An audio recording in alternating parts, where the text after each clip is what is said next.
Oi, bem-vindo para mais um vídeo e hoje nós vamos voltar para o giz pastel oleoso, que foi um material que eu usei tem pouco tempo e muitas poucas vezes, né? É um material recente para mim.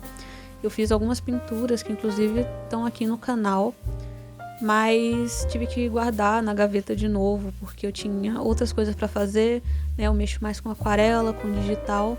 Então acabei guardando esse material na gaveta por um tempinho, mas finalmente consegui ter um tempo para voltar para ele. E no último vídeo eu tinha comentado sobre como que eu queria muito fazer um cenário um pouquinho mais complexo assim com giz pastel oleoso, principalmente usando nuvens, que foi o que eu fiz no último vídeo, né?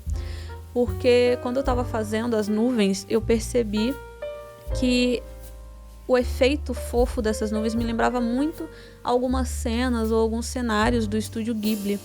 Então eu escolhi esse cenário que é um pouco simples, né, apesar de ter mais detalhes, mas eu escolhi esse porque eu sei que fazer muitos detalhes com o giz pastel oleoso é muito difícil. Então eu não queria fazer logo de cara uma coisa com muitos detalhes pequenos. Então eu escolhi essa referência porque ela tem uma nuvem grande, fofa, porque a parte do chão não tem muitos detalhes, né? Tem a questão das cores ali. E eu acho que o maior detalhe dessa referência eram os girassóis. E foi realmente bem difícil para mim conseguir deixar as pétalas dos girassóis em branco, porque o giz tem uma ponta muito grossa, né? Uma ponta meio redonda. E eu sabia que se, por exemplo, eu passasse o azul por cima das pétalas e depois fosse passar o amarelo, ia acabar ficando verde. Então tive que ter bastante cuidado nessa parte inicial para fazer um contorno nas pétalas sem pintar as pétalas ali por completo, né? Na hora de fazer as nuvens foi a parte acho que um pouquinho mais simples, porque eu já tinha feito algumas nuvens com giz. Então eu fiz a mesma coisa ali, deixei o formato dessa nuvem em branco. Depois eu passei ali o cinza na parte de sombras mais escuras. E também depois passei o azul nesse cinza para poder ter ali um pouco do reflexo do céu, para que essas nuvens não ficassem muito distantes do céu, sabe? Sendo apenas cinza e branco, sem nenhuma marca de que essa nuvem tá ali naquele céu. Então eu gosto de usar um pouco do azul que eu usei no fundo ali do céu também para fazer as nuvens. E depois, né, ir esfumando com branco, meu branco aí que já quebrou inclusive durante a pintura daquelas nuvens, mas que eu botei ali uma fita crepe e continuo usando tranquilamente.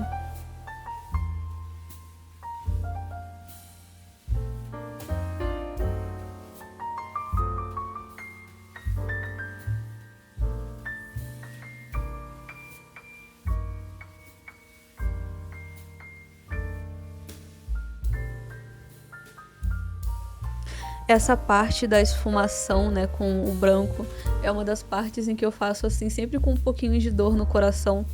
Porque, querendo ou não, o branco é uma das cores que a gente acaba usando mais quando a gente tá pintando, né? E quanto mais a gente usa o branco para esfumar, mais ele vai se gastando, mais ele vai quebrando assim, né? Vão saindo uns pedacinhos dele.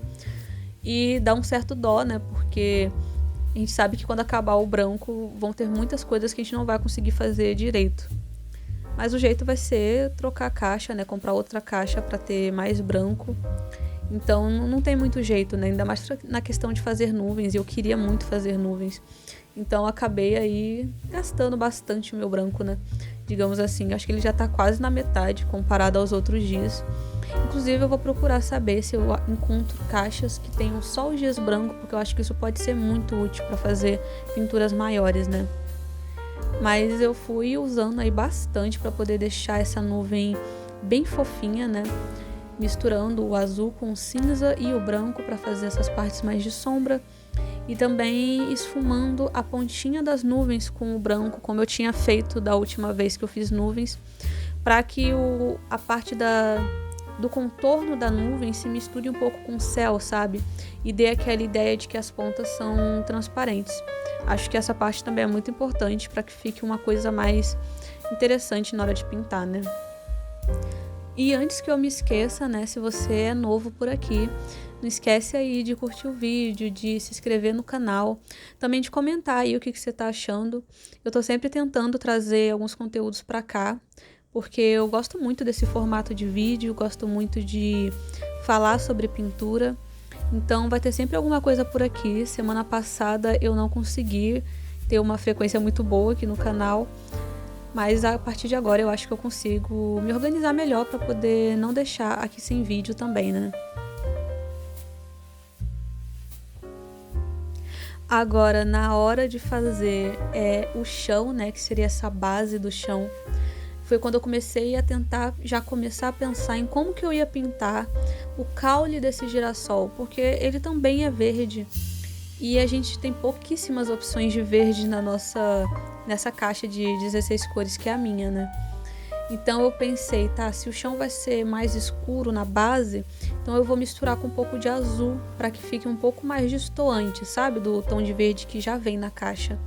Então eu achei interessante porque misturando o verde, esse verde escuro com o azul, tá um verde escuro. Não deu um verde azulado, deu um verde bem escuro, né, sem estar azulado.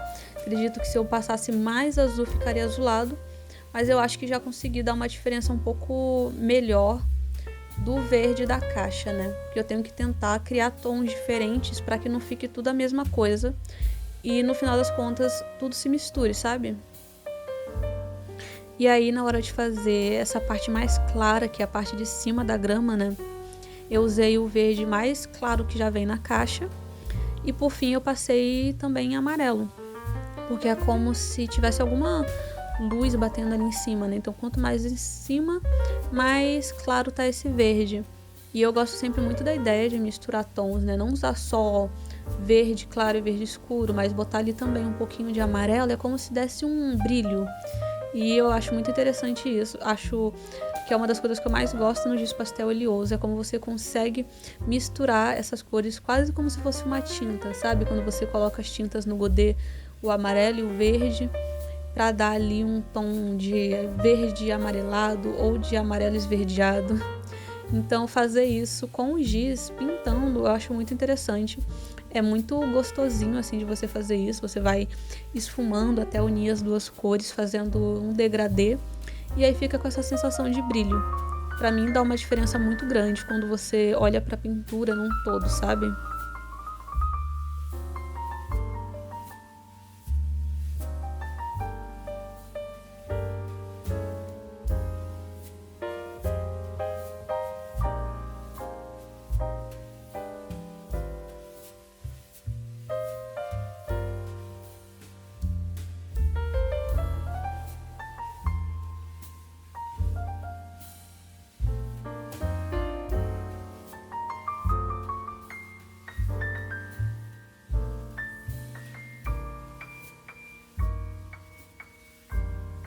E aí no final eu tentei dar um pouco desse aspecto de grama alta, sabe?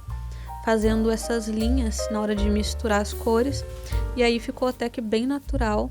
Achei que ficou com um aspecto que combina bastante com as nuvens ali no céu, né? Que estão pesadas, mas também estão bem esfumadinhas aos arredores, né? No contorno da nuvem. Então fazer essa grama um pouquinho mais alta, um pouquinho mais chamiscada, como se tivesse pedacinhos de grama deitado, sabe? Achei que ficou bem interessante. E que bom que eu consegui fazer isso com giz, né? Porque geralmente com pincel você pode fazer grama por grama. Então no giz eu fiz isso usando mais o movimento, né? O ângulo em que eu tava pintando. Eu fui pintando de baixo para cima para fazer isso. E aí, por fim, fui fazer os girassóis. E como é difícil pintar coisas pequenas com esse giz, com essa ponta redonda. É muito difícil.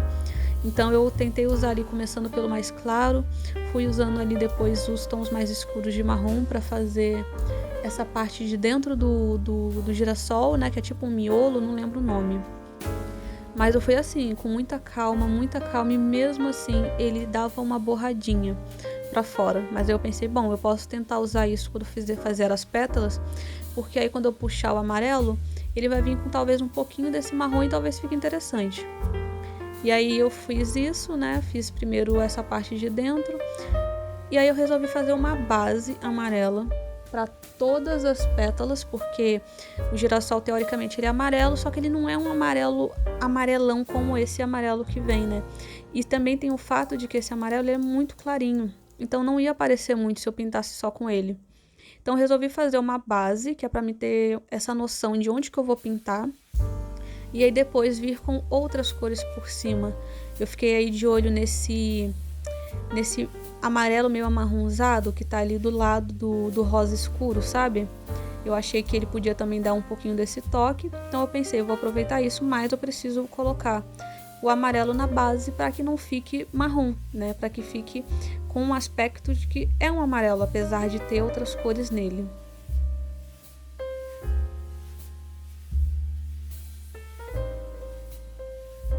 E no final das contas, acho que eu dei sorte de ter funcionado, porque eu podia ter testado em um papel como que a mistura ia ficar, se ia ficar muito marrom. Mas acabou dando bastante certo, né? Ficou basicamente um amarelo escuro, ou um amarelo forte, né? Digamos assim, pigmentado. Não ficou um amarelo fosco como esse da caixa, né? Acho que se eu tivesse usado só esse da caixa e tentado botar um laranja para fazer umas sombras, ia ficar muito alaranjado e pouco amarelo, né? Então foi muito bom ter feito essa mistura. Anotei essa informação mentalmente para fazer mais vezes se eu quiser usar um amarelo mais vivo.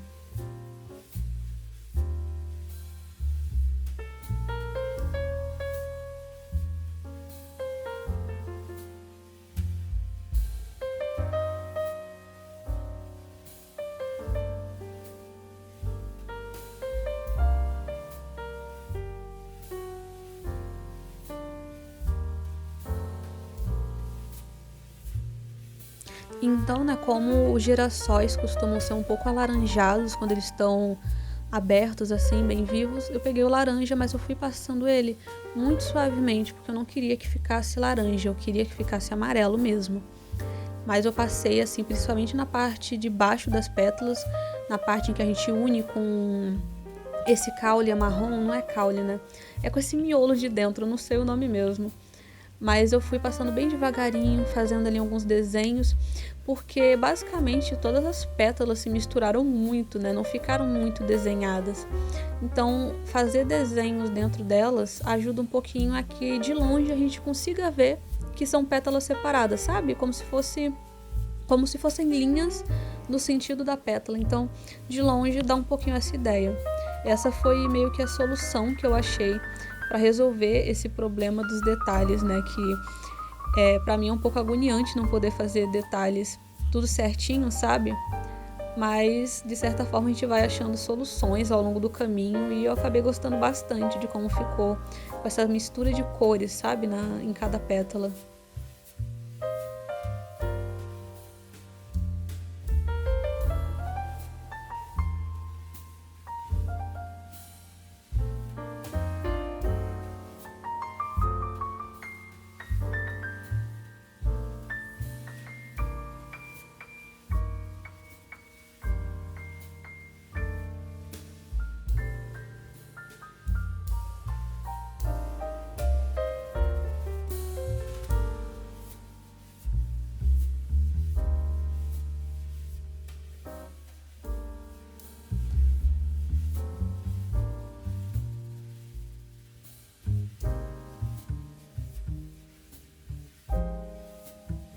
Agora sim, na hora de fazer o caule de fato, né? E essas folhas dos girassóis, eu peguei os verdes e fui testando com o escuro, fui testando com o claro, tentando destoar um pouquinho do fundo e eu fui usando ele com bastante força, porque eu queria que ficasse bem pigmentado, sabe? Porque a parte de baixo tá muito pigmentada, né? Eu tive que esfumar bastante para sumir com os buraquinhos do papel, sabe? Então eu tinha que usar cores bem fortes. E aí eu usei o verde, tentei pegar um pouco do marrom para poder criar uma cor um pouco diferente, sabe? Para que ficasse o mais diferente possível do fundo. E aí foi uma parte muito de experimentação. Eu achei que usar o marrom claro de base funcionaria melhor, porque o fundo dela estava escuro, né? Pelo menos nessa área em que estão as folhas e os caules. Então eu usei um marrom claro e eu pensei, bom, eu posso tentar usar alguns tons de marrom ou de amarelo ocre. Lembrei qual é a cor desse amarelo meio amarronzado, eu acho que é amarelo ocre. E aí eu vou usar esse amarelo ocre para fazer um pouquinho de luz assim, criar uma coisa um pouquinho mais interessante, para que essas folhas não sumam, né, no fundo, porque aí ia ficar um pouco estranho, porque tá muito unido com o fundo e seria como se esses girassóis estivessem vindo de lugar nenhum, né? Então, aproveitei e usei um pouco do azul ali para criar um pouco de sombra nas folhas, mas eu acho que o que deu diferença mesmo foi botar um pouco de marrom para escurecer mesmo, porque aí sim, né, ia ficar bem diferente do fundo.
Por fim, eu ainda dei mais uma esfumada na nuvem e no céu, porque dessa vez eu usei de novo o lado com textura desse papel meu para aquarela, né? Ele é um papel que eu uso muito para aquarela e ele tem muita textura, então eu tive que dar mais um pouco de esfumada para assumir com esses buraquinhos brancos que ficaram e ficar um pouquinho mais homogêneo, né?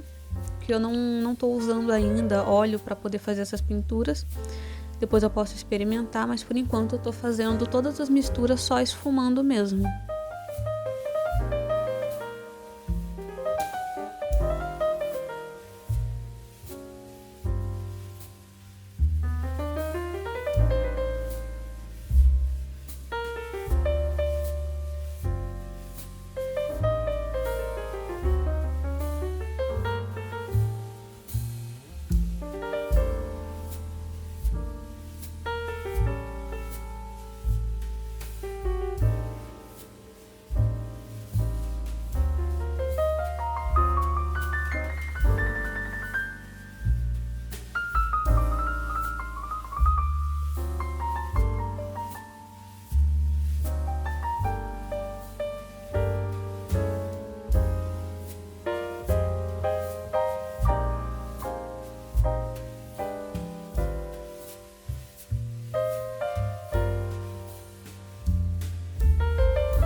E esse foi o resultado. Foi muito bom eu ter usado a fita crepe, porque assim eu pude pintar sem me preocupar muito com manchar o papel ou não ficar legal. Que aí depois é só tirar a fita crepe e vai ficar o desenho ali bem marcadinho. Espero que tenha gostado do vídeo, se você chegou até aqui. Logo mais eu tô de volta com mais vídeos, mais conteúdos. Então não esquece aí de curtir e se inscrever no canal, tá bom? Até a próxima!